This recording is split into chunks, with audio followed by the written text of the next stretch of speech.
Kingdom Hearts 3 is right around the corner, and so me and Simon are taking a look back throughout the 17 years worth of games for us to figure out which worlds had the best world design. I got my thoughts, Simon has his thoughts, and so we're just going to go one by one, sharing what we think were our favorite worlds from each of the games. And let's just start it off. Simon, do you have any picks so far? Okay, so right off the jump, I have many worlds that I love about Kingdom Hearts. Many. Yeah, this is not an easy list for me to come up with. I'm gonna start with honorable mentions though, because there's only one honorable mention really, and it's just because of one specific scene. Deep Jungle from KH1 Really? is my honorable mention. Yo, wait, just cause. Name another world where Sora rode on those vine trees like that. You remember that? You remember that segment? It was terrible. Nah, that was dope when I was a kid. Cause okay, yo, look, picture me as a kid, right? I'm watching Tarzan, and you know, like they got the Phil Collins in the background, and Tarzan swinging and stuff, going through the trees, and you're like, that's sick. Doing it as Sora in the game, I was like, yo, this is the best feeling ever. Tell me not. That was not cool as hell. I don't know, because when I was playing through the game as a kid, I kept falling and falling and failing. And so I had to keep on repeating it every single time. We had two completely different experiences. We really did. I love the Tarzan world. I mean, like, I know it has its faults, but I really did love it. But that wouldn't be my honorable mention, even though that world was definitely different. It's such a shame that they never brought it back. I really was kind of sad about that. The only thing I think that would have made this on the list for me is if they added Phil Collins music in the end. Then maybe this would have been number one. You know what's a rap. Have I heard Son of Man playing? Oh, boy. Wow. Anyway, though, so that's my honorable mention. So my honorable mention. Okay, so we're kind of looking at this through the lens of what really took our breath away the first time we played it, and actually what was a good world in terms of the design of it. And for me, my honorable mention has to go to Kingdom Hearts 2's Timeless River. Ooh. Just because when I first played that, I didn't expect that at all. Like, I don't think anybody on this earth was expecting for Sora, no way, and Donald and Goofy to just go back in time. That was just wild. Oh, completely. To me as a kid. And the design of it, I love Sora and Goofy and Donald's designs. I mean, I know Goofy and Donald's designs were just taken from like their old shows. It was still cool though. Sora, it was so cool. Are you kidding me? And just like I know it was a quick world. It was just kind of thrown there by the developers. I feel like yo, here's a cool little thing. Like, God, but it's just so, like, it was just so cool, man. And honestly, I wish I could just go back in time just to replay that for the first time.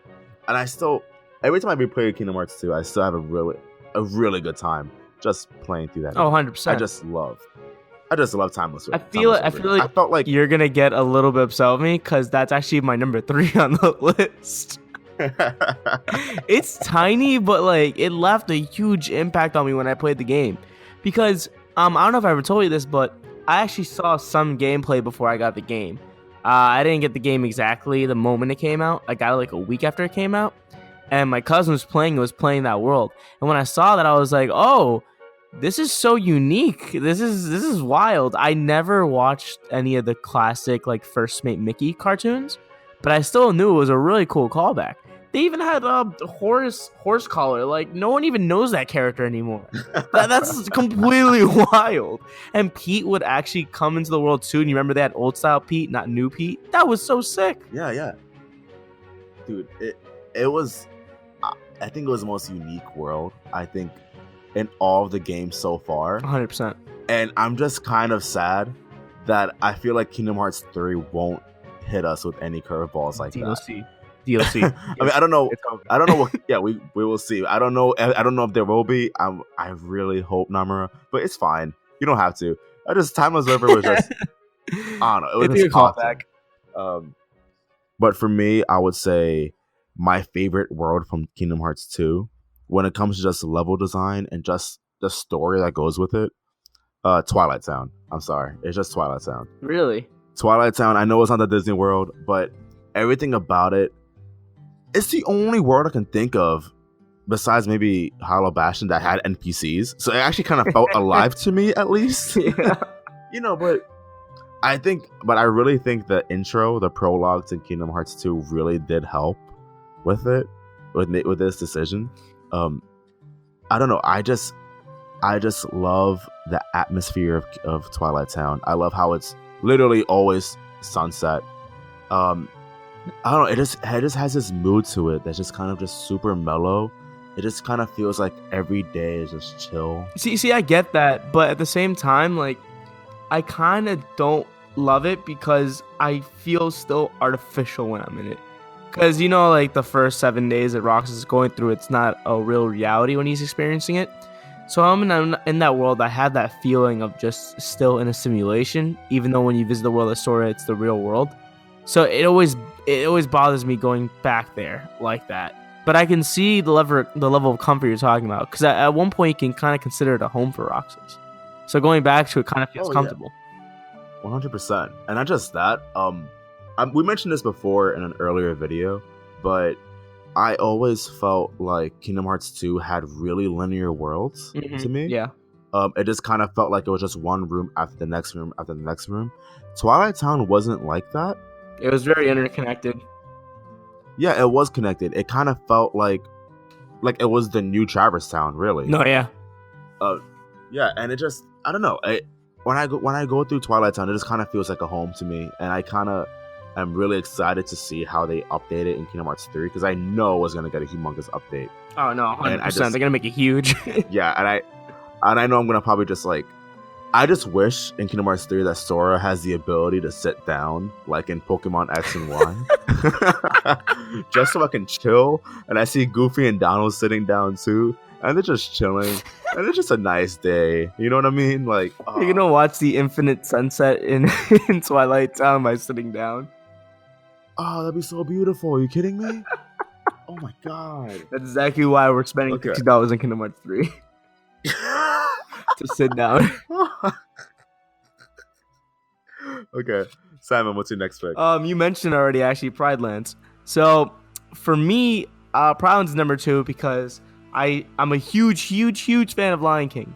I love it. I owned every not every movie. Just really the first one, but I owned the first Lion King. Wait, what? Wait, you never watched? No, I watched them. I watched them. I just didn't own them. There's a big difference. You scared me.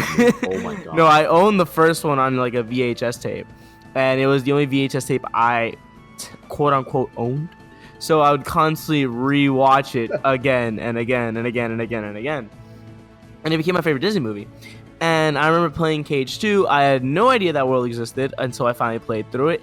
And seeing Sora as a lion completed me. That I knew right in that moment, this game's gonna stay in my memory bank forever. That was a life-changing moment, dude.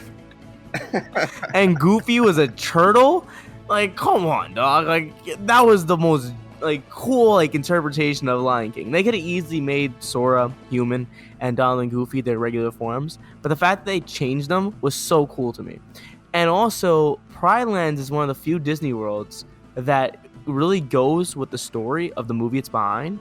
Like, you were really with Simba trying to fight against Scar, who took over the Pride Lands, which is very similar to the actual story in Lion King, where Mufasa dies and Simba, spoiler alert, has to fight against Scar at the end to win back the Pride Lands.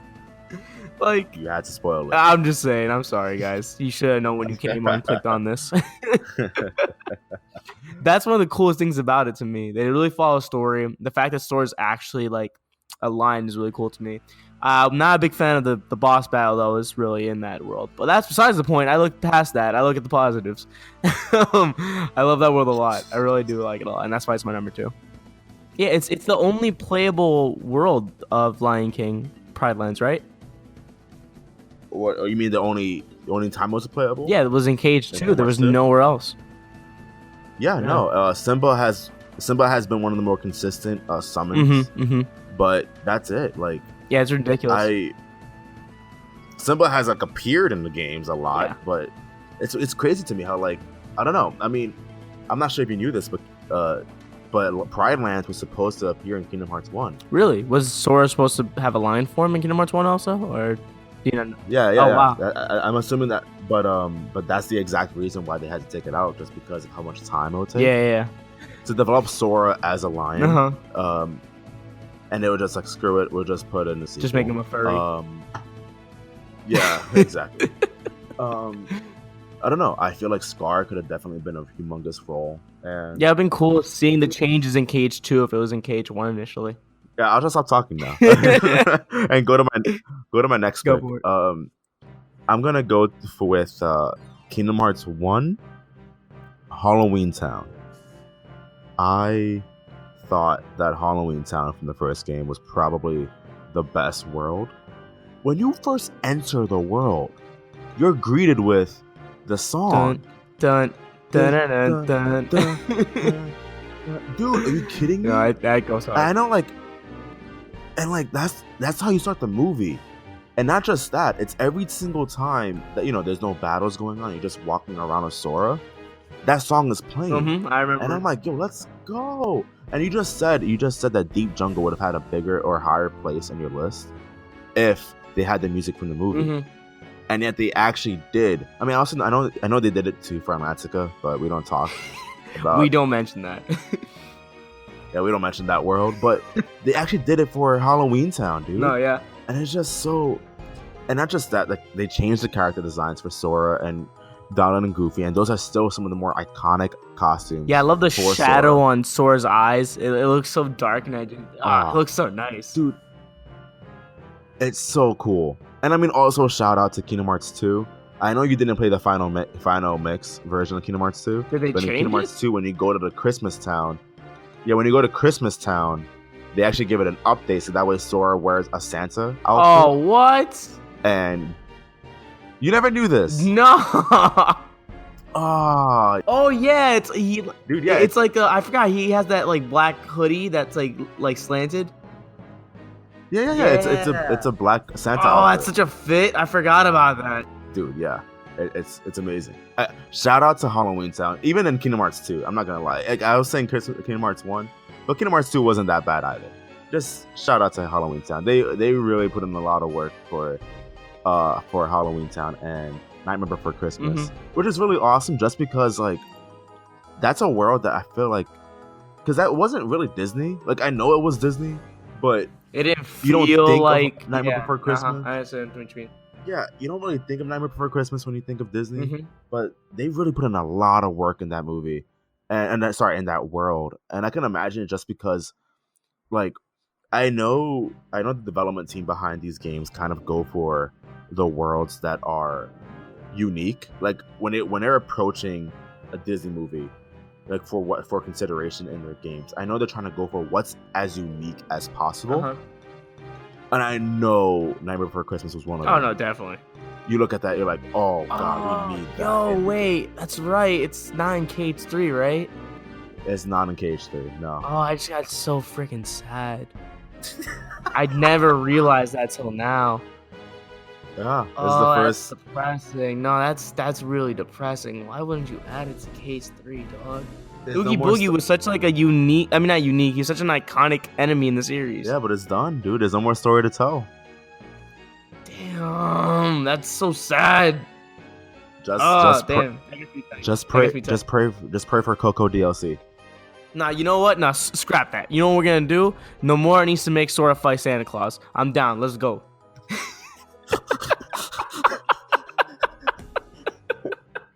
Then he fights Chupacabra. Then he fights. The 13 pieces of darkness are just urban legends. Oh my god, that'd be fantastic.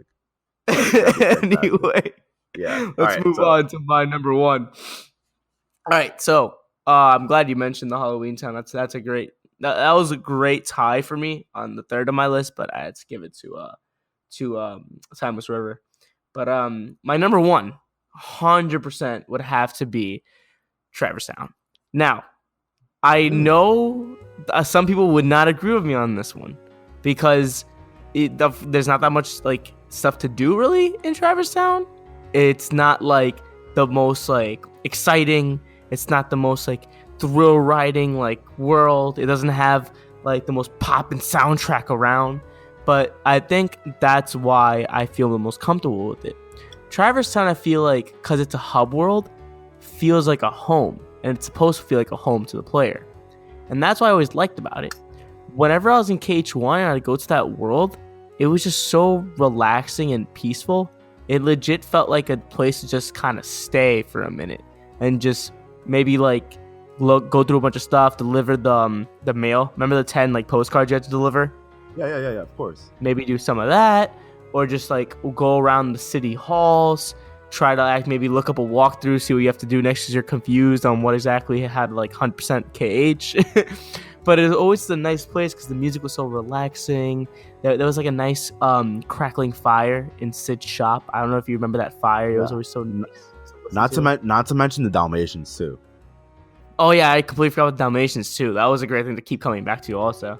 It 100%, that place just felt like a nice hub. And I feel like it's hard to do a good hub. For example, Phantom Hourglass is a terrible example of how to do a hub world where you keep coming back to remember that crappy temple you have to keep coming back to? Yes, I remember. It was terrible. Oh, terrible. God, it was so bad. This is so much better. It's so much more relaxing. You come back as you please. It's always there if you want to go to it. It's not like you have to finish something to go back to it. It's always available.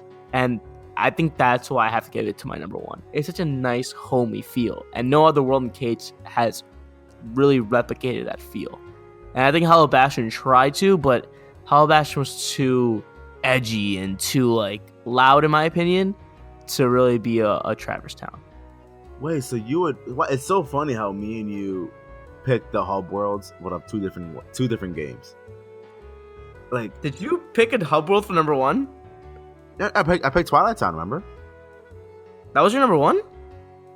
No. No. So I didn't really break it down into my top three. I just kind of. Okay. I didn't break it down like my favorite world in the series is. No, okay. So which is kind of underwhelming because if I were to break this down again, I feel like the last word I'm going to reveal is probably my number 3, which kind of sucks. But it is what it is. I would probably say, and this is based on solely world design. I'm gonna have to go with Birth by Sleep, Neverland. Wow, really? Yeah, was that a shocker? Very. I'm all ears. Please convince me on this one. Okay, so first off, Neverland in Kingdom Hearts 1 was fake. Because that wasn't real Peter Pan, dog. No, think about it. Why is the world called Neverland in Kingdom Hearts 1? When you never go to Neverland. You never go to Neverland. I never thought of that. I never thought of that. You only stayed in Captain Hook's ship. And weren't you at London at one point? Because and you also go to London. Yes, you also go to London, but that's not Neverland. Go to Neverland. You never realized that. I know, it's really hitting me right now. I never thought about that. You don't go to Neverland, no. You don't even see it in the distance. That was the biggest finesse in Kingdom Hearts history, dog. Dude, yeah, exactly. Like, the world is just based off Peter Pan, yeah, but it's not Neverland. So then you kind of go to Neverland in Kingdom Hearts 358 over 2 days. But that was just terrible. It was just random islands together. I'm not sure if did you play the game? Did you play 358? Yeah, I played it. But wasn't also there like a pirate ship also in 358? I don't know. It was just terrible. Neverland in 358 over 2 days was terrible. So then what I was really happy about was that every single appearance of Peter Pan / Neverland in the series before Birth by Sleep was just terrible. Because it just wasn't Peter Pan. It just wasn't Neverland. No, yeah, that's right. Until Birth by Sleep actually got it right. And I kind of felt like Neverland was the one world in Birth by Sleep that was Disney, I mean. the only Disney World that they really put a lot of effort into. Yeah, Cinderella kind of felt empty. Yeah, all of them felt empty, really. Yeah. I mean, Cinderella's the worst. Gosh. That was the worst. Yeah, it was pretty bad. Also, I don't know if you remember, but in Birth by Sleep, they added Cubby and Slightly, and they were never in the first KH. The first KH just had Captain Hook, really, and Wendy. That was kind of, and a crocodile, and that was really it. Yeah, they actually had the Lost Boys in it. I mean, it wasn't all of them, but it was at least some. Oh yeah, it was at least some representation of important characters from the movie. Yeah, and I'm not gonna blame Birth by Sleep for not including all of them just because it was the PSP game. I mean, like I can't imagine them including all the characters. Yeah, they couldn't fit all that. Exactly, but they include at least some, and I mean, hey, come on, like they were trying. No, yeah. Facts. And Wendy, and also Wendy, I don't think Wendy was even born at this point, but yeah. Anyways, still, Neverland was, I felt like, the most amazing representation in Birth by Sleep so far for Peter Pan's world. And something about Birth by Sleep that I liked, that they tried to make it different for each character, was that each character would access different areas of each world. Like, I'm not sure if you remember, but for, like, let's say, for example, Cinderella's world, when you played as it with Ven was tiny and was, like, roaming around Cinderella's house. Yeah, I remember that. But meanwhile, Terra was actually, like, walking around the castle and stuff. Yep. And I really liked how Neverland was like that as well, where every character was accessing different areas of Neverland. And I know, for example, like, one of the characters was able to go to the Skull Island area. I don't know. It was just a really cool experience. No, yeah, because it doesn't feel like whenever you're playing as a new character that you're just redoing the whole world again. You actually feel like you're doing a brand new part. Exactly, and I just felt like Neverland was the most developed of all the Disney worlds in Birth by Sleep, and yeah, it just was awesome. It was the best way to finally represent Peter Pan, and I hope they never represent Peter Pan again. I mean, I think that was enough for me. I hope they kill this and keep it in the ground. I really hope so, and I hope he doesn't come back as a summon. I'm done with him. Do you remember that Peter Pan wasn't even in 358 over 2 days? By the way, he didn't even show up. He wasn't even in it. It was Tinkerbell. I remember Tinkerbell in it. Wow. Yeah, just screw Peter Pan. Isn't that wild? I'm not the biggest fan of Peter Pan, honestly. He's not my favorite. All right, and that's a wrap on our discussion on our favorite Kingdom Hearts worlds. Please comment below on your favorite worlds, and if you hate our picks, I mean, we're welcome to have a discussion with y'all. But till then, please, we're looking forward to Kingdom Hearts 3. We kind of assume that Kingdom Hearts 3 is probably going to beat all of our worlds by a long mile. Oh no, 100%. It's gonna blow it all out the water. Oh yeah, I think if we were to remake this video, like in literally a month, so like our top 3 picks is just Toy Box, Monstropolis, and Olympus. Like honorable mention Tangle. Thanks for listening. Let me know in the comments what your favorite Phil Collins song is. Until then, next time. Thanks, guys.